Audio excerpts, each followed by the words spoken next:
Everybody had you figured for a cop, brother. You walk like a cop. You fight like a cop. You even smell like a fucking cop. When I get home, I am gonna tell my girl a bedtime story. The film start in a biker's. A biker gang known as the Outcasts arrives at a remote meth lab, controlled by their ruthless leader, Danny T. After checking the latest batch, his trusted Lieutenant Dalton arranges for a plane to transport the drugs. Danny's impulsive son, Jojo, argues that they should drive the shipment directly to Tucson. Before the operation can move forward, DEA agents storm the lab. The outcasts are dragged outside in cuffs as agents push deeper into the building, triggering a sudden and violent firefight. Amid the chaos, Dalton disarms one of the bikers, exposing himself as an undercover agent. Furious, Danny opens fire, and he and Jojo gun down another agent as the lab erupts into complete mayhem. Dalton spots a wounded officer and pulls him out just moments before the lab explodes in a massive fireball. Through the smoke and flames, a muscle car bursts out with Danny and Jojo escaping inside. Dalton jumps on a motorcycle and gives chase. Police block the highway ahead, forcing the father and son to turn back and charge straight toward him. Acting fast, Dalton slides the bike, unloads his weapon into the car's engine, and the vehicle explodes violently. Dalton drags Danny from the wreckage and restrains him on the road. Jojo stumbles out moments later, heavily intoxicated and holding a gun. As sirens close in, Dalton orders him to stand down, but Jojo refuses. Dalton shoots him in the knee to stop him, yet Jojo continues reaching into his pockets. In that brief moment of confusion, the arriving officers open fire, killing Jojo in front of his father. Dalton freezes, unable to process the brutality of what just happened. Danny is taken away in handcuffs, screaming in rage and grief. Dalton, whose real name is Phil Broker, argues with his superiors that Jojo was already neutralized, but no one listens. Disgusted and disillusioned, Phil walks away from the badge and disappears into a quiet rural town, hoping to leave his violent past behind. 2 years later, Phil's young daughter Maddy is playing alone on her school playground when she becomes the target of a bully named Teddy Klum. He mocks her, steals her cap, and shoves her to the ground. Calm but confident, Maddy stands back up and warns him to stop. When he attacks again, she defends herself with precise punches and kicks, leaving Teddy bloodied and humiliated. Elsewhere, Phil is gathering wood with his friend Teedo when he receives an urgent call from Maddy's school. He rushes there and finds Teddy sitting with his parents. Teddy's parents storm out, furious. Who's that? You know him?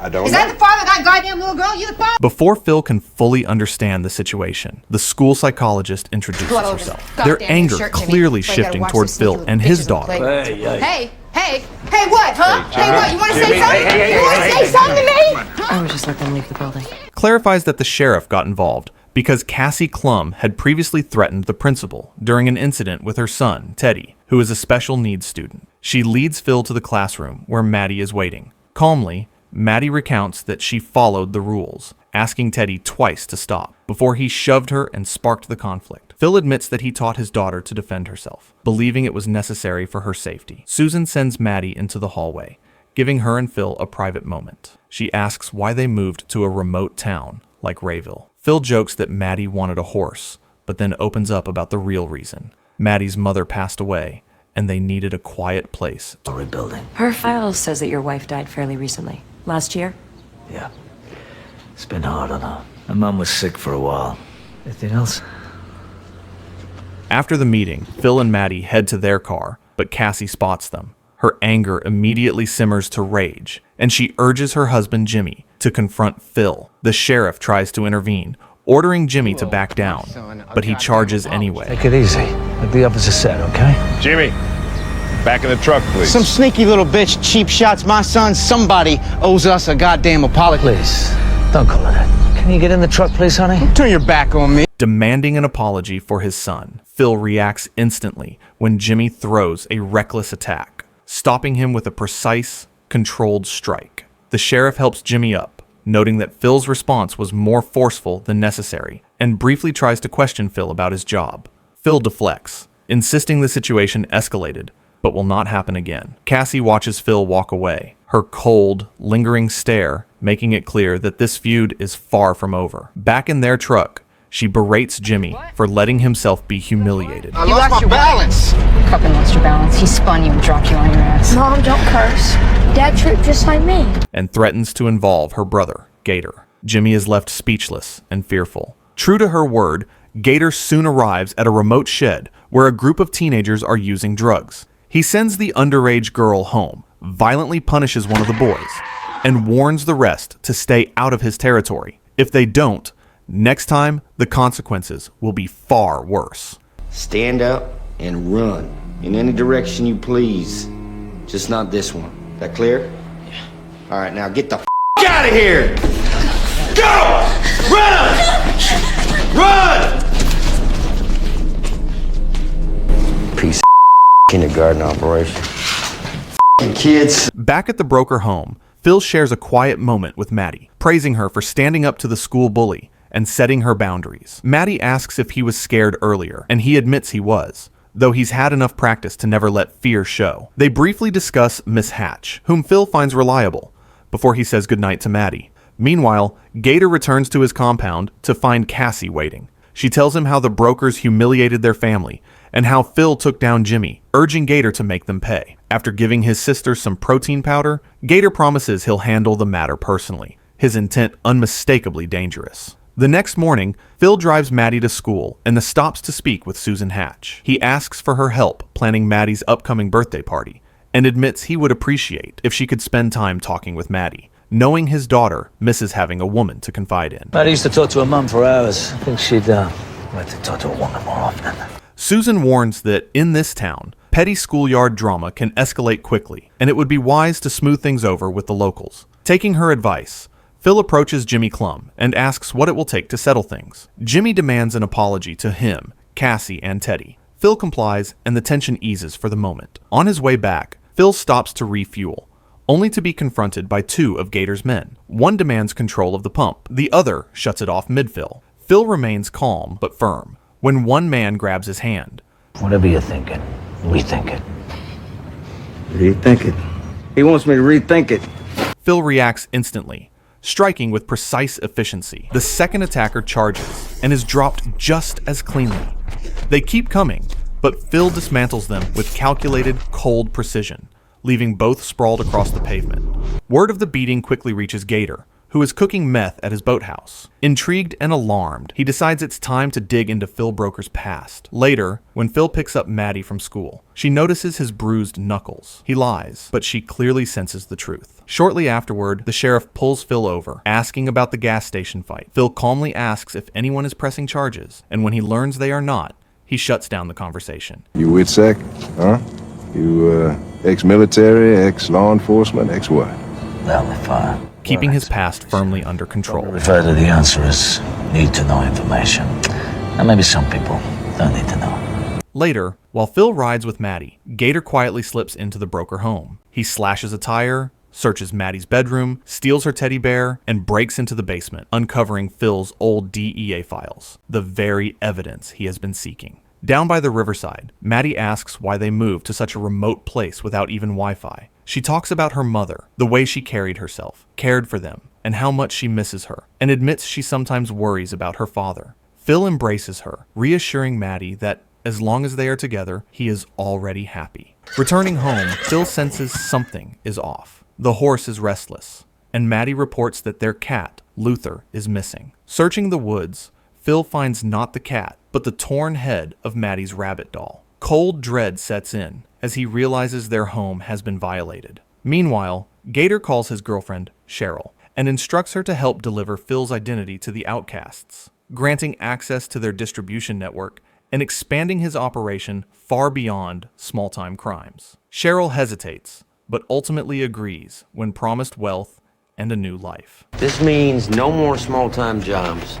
No more sweating middlemen. All we do is cook and get paid. Meanwhile, Phil, believing Jimmy Klum is behind both the gas station ambush and the home break-in, confronts him, warning him to stay away from Maddy and demanding that the missing cat be returned safely. confused and terrified. At the same time, Sheryl delivers Phil's information to Danny T's lawyer, who passes it to Danny in prison. Upon seeing Phil's face, Danny immediately orders his men to track and eliminate him. The next day, Phil encounters Teddy and Cassie in town. With Maddy's party approaching, he extends an olive branch, inviting Teddy along and even offering to replace the boy's bloodstained shirt from the earlier fight. Later, while working with Teedo, Phil hears that rumors of his clash with Jimmy have already spread. He confides that someone broke into his home, wondering if Jimmy was involved. No, Jimmy Klum's a bitch. Listen, I know everybody around here, and Jimmy Klum's bitch ass ain't breaking into shit. Teedo assures him that Jimmy would never do such a thing, pointing instead to Gator, who hides his meth operation behind a boat repair shop. The sheriff knows about Gator's activities, but turns a blind eye. Teedo warns Phil to be careful, even suggesting a cafe where Gator is known to hang out, reminding him that appearances can be deceiving. Now, he don't look like much of nothing, but you remember what I told you. He ain't true. Gator may look unassuming, but he is far more dangerous than he seems. At Maddy's birthday party, the yard is filled with music, laughter, and a rare sense of calm. Phil shares a few quiet, hopeful glances with Susan Hatch, and even Cassie offers him a brief nod, an unspoken signal that, at least on the surface, hostilities have cooled. Elsewhere, Sheryl meets with a biker named Cyrus. Before the meeting, she calls Gator, warning him that Cyrus is dangerous, but Gator dismisses her concerns and pushes her to close the deal. During the exchange, Sheryl makes it clear she knows the location of the undercover agent and claims she wants nothing in return, calling it a gift meant for Danny T. She boasts that everything else is already in place: equipment, partners, and a secure operation, only lacking distribution. Cyrus mocks her confidence, then abruptly turns threatening, making it clear that if she doesn't deliver, she won't walk away alive. But you got me fucking fooled, Sheryl. Because underneath this beautiful tweaker body, you're a genius. That night, Gator visits Cassie and warns her to stay away from Phil. The conversation quickly unravels when Cassie demands more drugs. Gator refuses, coldly telling her to get herself together. Inside the house, Teddy overhears everything, forced to confront just how deep his mother's addiction has gone. When Jimmy pleads with Gator to stop enabling her, Gator responds with cruel indifference, placing the blame squarely on Jimmy before leaving. At dawn, Phil heads to the cafe Teedo mentioned. After spotting Gator seated with Sheryl, Phil approaches and calmly introduces himself. Gator responds with thinly veiled hostility, mocking Phil's parenting and pretending ignorance. Now, what kind of parent would teach a kid to do something like that? Phil stays composed and lays out the warning clearly. The vandalized property, the stolen doll, the missing cat, all of it stops now. Gator denies everything with a smile, brushing it off like a game. Phil leans in and makes his position unmistakable. Anyone who crosses onto his property again will not walk away. Gator smirks in response, offering a chilling reminder that Phil's family is still very much within reach. Tell your little girl to be brave. She's got nothing to worry about with such a tough daddy around. Nice meeting you. Finish your breakfast. Phil receives a photo from the Dia and realizes the woman with Gator is Sheryl. Determined to put an end to the chaos, he heads straight to Gator's boat repair shop, a business that hides a large-scale drug operation in plain sight. Inside, he notices meth making equipment and packaged drugs hidden throughout the shop. Drawing on his Dia experience, as he exits, he spots Maddy's missing cat. Before he can reach it, one of Gator's men surprises him with a gun, but Phil quickly disarms him. The cat bolts, and in chasing it, Phil runs straight into an ambush. The same thugs who attacked him at the gas station. They tie him up and beat him, trying to intimidate him. When they threaten Maddy, Everybody had you figured for a cop, brother. You walk like a cop. You fight like a cop. You even smell like a fucking cop. Phil taps into his full skills and strength, moving with lightning speed and brutal precision to neutralize every attacker. When I get home, I am going to tell my girl a bedtime story.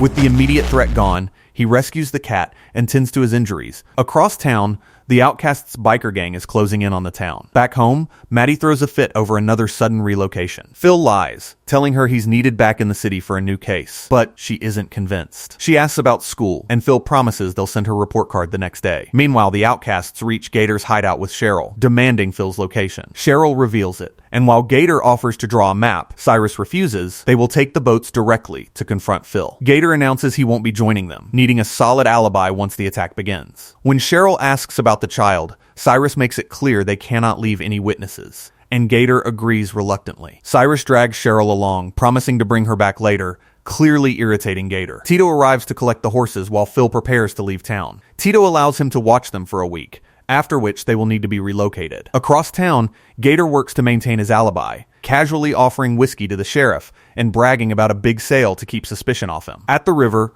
Cyrus's crew reaches the dock with Sheryl in tow, instructing Sheryl to stay put and call her boyfriend while the rest of the gang moves toward Phil's house. The stage is set for an intense showdown. Phil knows every second counts as the outcasts close in, boats cutting through the water at full speed. With his experience, quick thinking, and determination to protect those he cares about, he braces for the coming confrontation. If you enjoyed this deep dive, don't forget to hit the like button, subscribe to the channel, and share your thoughts in the comments below.